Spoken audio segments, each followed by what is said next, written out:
Share बाजार में अनिश्चितता बढ़ने से इन्वेस्टर्स निवेश करने में घबरा रहे हैं। सीएनबीसी आवाज के म्यूचुअल फंड शो में एक्सिस एएमसी के सीनियर फंड मैनेजर आदित्य पगारिया और वाइस इन्वेस्ट के सीईओ हेमंत रुस्तगी ने बाजार की अनिश्चितता के बीच निवेशकों को खास सलाह दी है।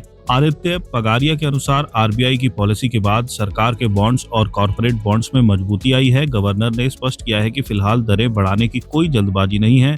अगर बाजार में पर्याप्त नकदी बनी रहेगी, इस वजह से 10 ईयर जी सेक और कॉर्पोरेट बॉन्ड्स में अच्छी रैली देखने को मिली है।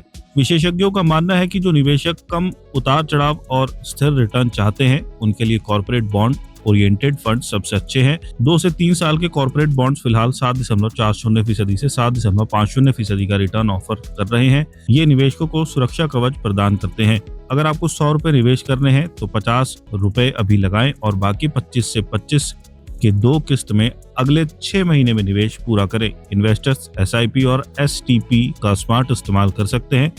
पगारिया ने कहा कि निवेशक अपने बैंक अकाउंट में खाली पड़ा पैसा डेट फंड्स में रख सकते हैं और वहां से एसटीपी के जरिए इक्विटी फंड्स में निवेश कर सकते हैं। यह बैंक ब्याज के मुकाबले 200 से 250 बेसिस पॉइंट ज्यादा रिटर्न दे सकता है। हेमंत रुस्तगी ने निवेशकों को पैनिक नहीं करने की सलाह दी है। उन्होंने कहा कि निवेशकों को टाइमिंग के चक्कर में नहीं पड़ना चाहिए। गिरते बाजार में निकलना और फिर सही समय पर प्रवेश करना बहुत मुश्किल है। निवेशकों को सिर्फ लंबी अवधि के लक्ष्यों के साथ बने रहना चाहिए। उन्होंने कहा कि यदि आपका कोई बड़ा लक्ष्य 18 से 24 महीने दूर है तो धीरे धीरे अपने पोर्टफोलियो को इक्विटी से डेट की ओर शिफ्ट करना शुरू करें। लंबी अवधि के निवेशकों को अपने पोर्टफोलियो का 40 से 50% हिस्सा लार्ज कैप फंड्स में रखना चाहिए।